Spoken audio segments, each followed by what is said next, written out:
खबर आपको गाजियाबाद के लोनी से दिखा रहे हैं, जहां पर ब्रजेश बाला उर्फ शोभा का नरेश त्यागी से प्लाट को लेकर धोखेबाजी का मामला सामने आया। बातचीत के दौरान नरेश त्यागी पुत्र अमरीश ने बताया कि पहले बुआ ने प्रॉपर्टी के नाम पर NFT द्वारा 9.5 लाख और 2.5 लाख रुपए कैश लिए।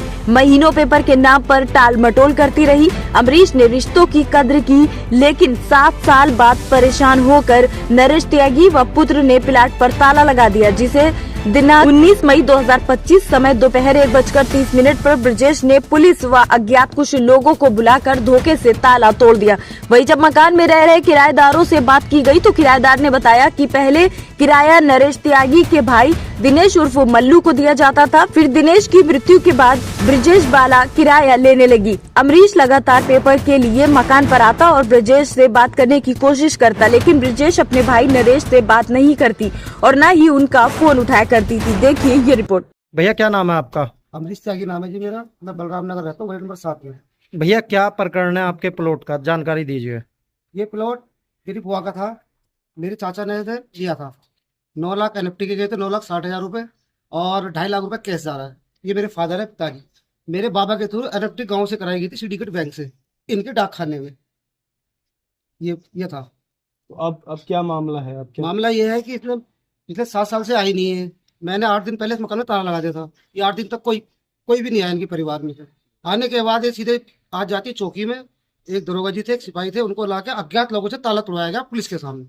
पुलिस ने मुझे कोई इन्फॉर्म नहीं दी कि हम ताला ये खुलवा रहे हैं, किस तरीके से कोई बात है। जी जी, आपको कैसे पता चला? मेरे को किराएदार के थ्रू पता लगा। उन्होंने फोन करा कि जी ऐसे ऐसे वो आई हुई है और ताला तोड़वा दी। मेरी प्रशासन से एक ही रिक्वेस्ट है, हाथ जोड़ के, कि मेरे को न्याय मिले। इसलिए क्योंकि जो मेरे चाचा जो NFT जो पैसा गया है, उनके आधार कार्ड और बैंक की कॉपी उन्हीं के पास है और इन दोनों बहनों की मिली भगत है। ये हर तरीके से हमारे गले में छुरी चलाई गई है। हम चाहते हैं कि हमें न्याय मिले। क्या आपने अभी कोई पुलिस प्रशासन या तहसील प्रशासन को शिकायती पत्र दिया? कुछ नहीं दिया जी हमने अभी तक। हमें पता नहीं था कि हमारे साथ ऐसा करेगी। 420 में प्लॉट बेचेगी इस तरीके से। जब पुलिस यहाँ पर ताला वगैरह तोड़ के जाती है तो आपको जानकारी मिलती है, तो फिर आपने पुलिस से संपर्क साधा? हाँ जी, पुलिस तो यही मौके पे थी। पुलिस जब मैं आया था, क्या कहते थे पुलिस? पुलिस ने कहा कि आप अगर आपके 9,60,000 या 12 लाख जो भी है, आप NFT ला दो, हम कार्रवाई करते हैं। तो मैंने उनसे कहा कि तो थोड़ा हल्का सा मतलब गर्मा नरमी थी करी उन्होंने मेरे साथ। और भी लोग थे जिन्होंने अज्ञात लोगों ने यहाँ ताला तोड़ा था, वो मौके से फरार हो गए। अभी आप क्या चाहते हो? मैं पुलिस प्रशासन से यही दुआ चाहता हूँ कि मुझे न्याय मिले, हमारे परिवार को न्याय मिले। क्योंकि इन दोनों बुआओं ने हमारे साथ बहुत, एक ने गाँव का सबको बेच दिया था, बाबा मार दिया था उन्होंने, सारा गांव को लेके। गांव की भी एक गवाही मिल जाएगी आपको, अगर फौजदारी होती है तो गांव का भी एक आदमी सब कह देगा कि इन दोनों ने बच्चों के साथ फ्रॉड करा है। कितने गज का प्लॉट है? ये 60 गज का जी है, जो 40 गज का ये है। ये 12 लाख रुपए में सारा लिया था चाचा ने मेरे ने। कितने समय पहले लिया था? ये करीब करीब हो गए 8-9 साल हो गए जब NFT करी थी पैसे। गैस शुरू से हो ही रहे थे, कब्जा होने का था, लेकिन उन्होंने कहा मेरी बहन का तो मैं पैसे दूंगा, NFT जब लूंगा। जानकारी मिल रही है कि मकान में किराएदार भी रहते हैं? जी, वो किराएदार वही थे, पिछले 20-25 साल से रह रहा है यहाँ पर।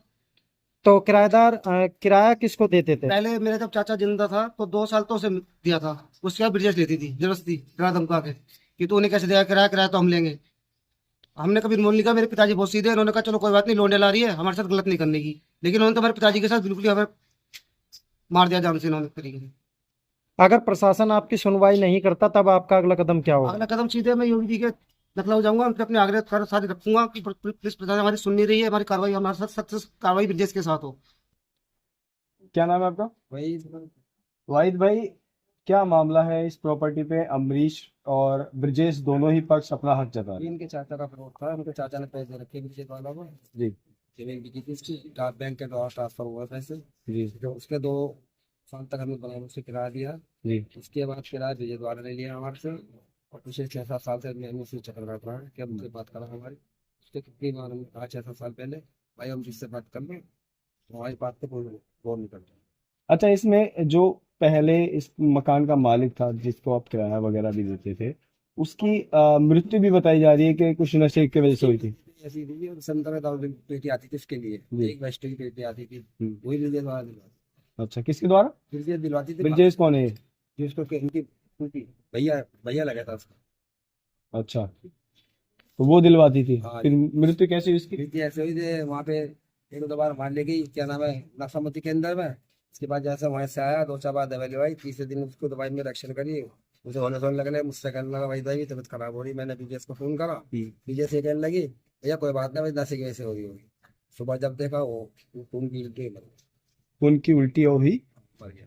और नहीं मर भाई, गया। तो वो दवाई खाने से ही मरा सकता। ठीक है, अब ये जो अमरीश हैं वो कहते हैं कि मेरी बुआ ने मेरे साथ धोखाधड़ी की है, तो आपने इस बारे में ब्रजेश को बताया? बहुत बार बताया, नहीं समझ में, उनकी समझ में नहीं आती कुछ। क्या कहती हैं? वो यकीन ना करती है हमारा। क्या कहती क्या है? वो तो ये कहती है भाई तो तुम्हारा कोई नहीं, वो हमारा कुछ नहीं कर सकता, सब कुछ हमारे पास है।